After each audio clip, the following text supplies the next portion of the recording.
Estamos no final de abril de 1945 e Adolf Hitler está passando por um colapso nervoso, consciente de que seu fim está próximo. Ele convoca sua secretária, Gertrude Traudul Junge, e instrui-a a redigir seu testamento final. Em meio às lágrimas, ela escuta e registra suas palavras insanas. Sua visão sobre os acontecimentos é a seguinte: ele não se considera culpado por todo o derramamento de sangue. As outras 4 testemunhas presentes na sala, assim como Hitler, faleceram em 24 horas. Falaremos em detalhes posteriormente sobre esse testamento perturbador, que exemplifica sua insanidade. Hitler já sabia há muito tempo, talvez desde 1943, que a guerra estava perdida, mas ele ainda se agarrava à esperança de possíveis negociações de paz. No início de 1945, seus inimigos avançavam cada vez mais em direção a Berlim. O Exército Vermelho Soviético estava determinado a esmagar a Alemanha. O líder soviético, Joseph Stalin, a quem Hitler ousou chamar de bárbaro, sabia que a vitória estava próxima. Somente em janeiro, 450.000 alemães perderam a vida, e nos 3 meses seguintes, 280.000 também sucumbiram. Essas baixas foram maiores do que em de 1942 a 1943, o que evidencia a obstinação dos nazistas em não aceitar a derrota. Em fevereiro, o comandante de Hitler na Hungria observou seus soldados afundarem em uma profunda tristeza.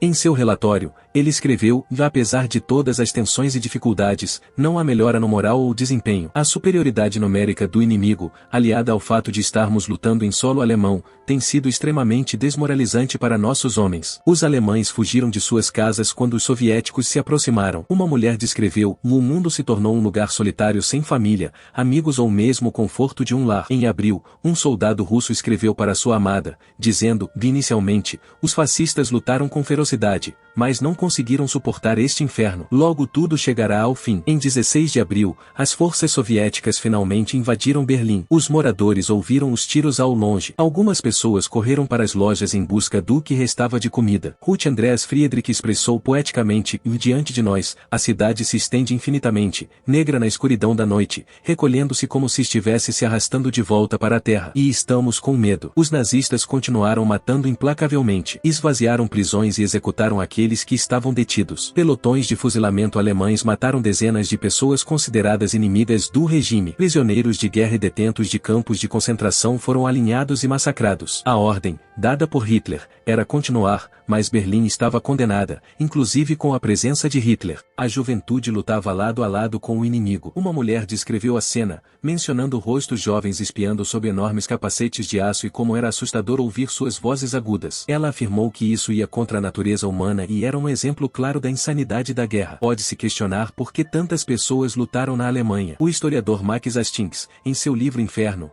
explicou que os alemães sabiam que não receberam misericórdia do Exército Vermelho. Era uma questão de lutar ou ser morto. Os russos também estavam do lado errado da selvageria, sem disposição para poupar o inimigo, que na visão deles era toda a Alemanha. No entanto, não podemos ignorar as atrocidades cometidas contra civis alemães. Uma mulher resumiu a situação ao dizer: não posso acreditar que isso esteja acontecendo comigo, então estou tentando me afastar disso. Hitler estava no seu bunker, sob a chancelaria do Reich, enquanto a barbárie continuava. Após receber a notícia da morte do presidente dos Estados Unidos, Roosevelt, em 12 de abril, Hitler ainda alimentava a esperança de um tratado de paz com o novo presidente, Harry Truman. No entanto, isso não se concretizou. Em 22 de abril, Hitler sofreu um colapso nervoso quando descobriu que suas ordens de contra-ataque não haviam sido seguidas. Ele gritou e xingou aqueles que considerava traidores. Foi nesse dia que Hitler finalmente admitiu para si mesmo que tudo estava perdido. 2 dias após seu aniversário, ele fez sua última aparição pública para parabenizar jovens hitleristas dispostos a morrer por ele. Seu estado era tão frágil que ele mantinha uma das mãos trêmulas atrás das costas. Em seguida, ele retornou ao bunker, ciente de que sua vida logo chegaria ao fim. Foi lá que ele se casou com sua amante, Eva Braun. Sabemos que nos últimos dias, uma das preocupações de Hitler era esconder suas joias preciosas. Em sua última carta para sua amiga Herta Ostermayer, ela escreveu: de forma alguma as contas de Eise devem ser encontradas. Não consigo entender como chegamos a isso, mas não é mais possível acreditar em Deus. Muitos membros íntimos do círculo de Hitler fizeram planos para fugir de Berlim. O segundo em comando, Hermann Göring, era um deles. No aniversário de Hitler, Göring alegou ter negócios a tratar no sul da Alemanha. Isso era verdade, pois ele estava tentando enviar seus tesouros de arte roubados para fora de Berlim. Assim como Braun, ele estava preocupado em não perder objetos de valor monetário. Pouco tempo depois, Hitler soube que Goering havia se comunicado com o inimigo, o que o enfureceu e levou a Goering a desempenhar um papel proeminente em seu testamento. Martin Bormann, secretário particular de Hitler, e outros membros do círculo íntimo também permaneceram no bunker. Posteriormente, Bormann fugiria após testemunhar o fim de seu líder, mas acabaria morrendo também. Dias próximos à sua morte, Hitler não estava de bom humor, olhou seriamente para Linge e disse: "Você nunca deve permitir que meu cadáver caia nas mãos dos russos. Eles fariam um espetáculo em Moscou com meu corpo e o transformam em bonecos de cera." Linge também deu algumas gotas de cocaína a Hitler para aliviar a dor em seu olho direito. A saúde de Hitler deteriorou significativamente no final, e ele estava tomando cerca de 28 medicamentos diferentes para lidar com vários problemas de saúde, incluindo um problema de flatulência. Ele parecia um homem prestes a morrer de causas naturais. Os membros da juventude hitlerista que mais tarde escaparam do bunker descreveram como era o Führer durante aqueles últimos dias. Eles disseram: "Dele era como um fantasma. Parecia não me ver nem a ninguém." Em certo momento, o bunker foi abalado por um forte tremor quando uma bomba caiu. Detritos e argamassa caíram sobre nós, mas ele não fez nenhuma tentativa de limpar. Ele parecia ainda mais doente do que 10 dias antes, na recepção de seu aniversário. Quando o vi, parecia que ele estava sofrendo de icterícia. Seu rosto estava pálido. Nessa época, Hitler soube da morte do líder fascista italiano Benito Mussolini. Ele havia sido executado sumariamente, o que só podia significar uma coisa para Hitler. Ele também sabia que muito provavelmente sofreria um destino semelhante. Pior ainda, ele ouviu dizer que Mussolini, juntamente com sua amante morta, foram tratados como gado em Milão, na Piazzale Loreto.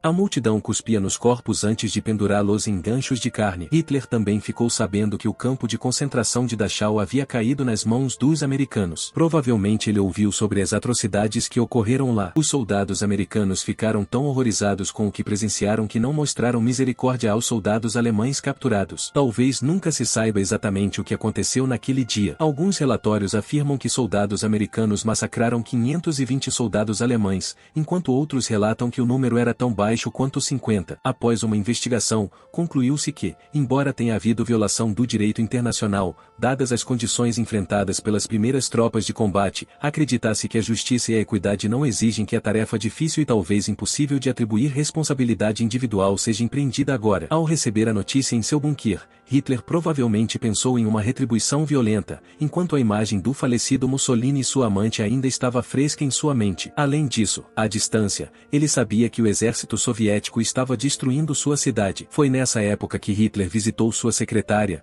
Traudl Junge. Ela faleceria em 2002, em idade avançada, e sempre afirmou que não tinha conhecimento da extensão das atrocidades nazistas. Ela admitiu também ter amado seu líder querido, algo que a atormentou mais tarde na vida. Ela disse: "Eu admito que fui fascinada por Adolf Hitler. Ele era um líder simpático e um amigo paternal. Deliberadamente ignorei todas as vozes de alerta dentro de mim e aproveitei o tempo ao seu lado, quase até o amargo fim." Não eram apenas as palavras dele, mas a maneira como ele as dizia e como agia. Ela contou que Hitler deixou claro para todos no bunker que não permitiria que seu corpo caísse nas mãos dos invasores soviéticos. Quanto à redação de seu testamento, Junge acordou de seu cochilo habitual por volta das 23 horas e foi ver Hitler, pois costumava tomar chá com ele naquele horário. A cozinheira vegetariana de Hitler, Fraulein Constanze Manziali, também estava presente nas sessões de chá. No entanto, naquela noite, algo estava diferente quando ela bateu em sua porta. Hitler disse a ela: "Você descansou bem, minha querida?" Ela respondeu: "Sim,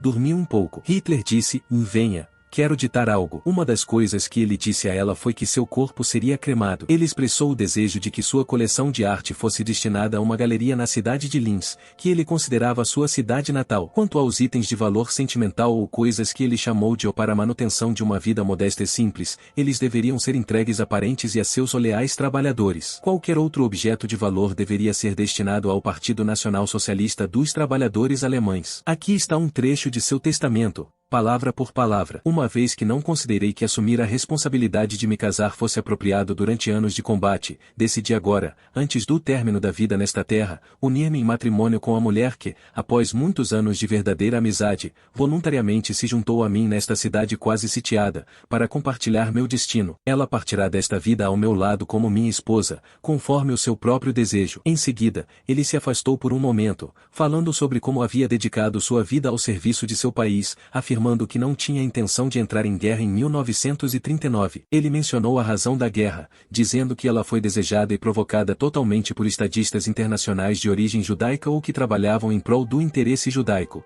Ele teve a audácia de acrescentar: a responsabilidade pelo início desta guerra não pode ser atribuída a mim. Ele até afirmou que a história não o culpará pelo derramamento de sangue da guerra, mas sim culpará os judeus internacionais e seus colaboradores. Segundo ele, os britânicos foram oferecidas uma solução para o que ele chamou de problema polonês-alemão, porém os círculos políticos ingleses responsáveis queriam a guerra. Em seguida, ele denunciou Himmler e Goering como traidores, elaborando uma lista de nomes que deveriam ocupar determinados cargos. Dado em Berlim, 29 de abril de 1945, às 4 horas da manhã, Adolf Hitler. Havia 4 nomes de testemunhas: Goebbels, Bormann, Burdorf, Furdordor e Krebs. Todos os 4 estariam mortos em breve.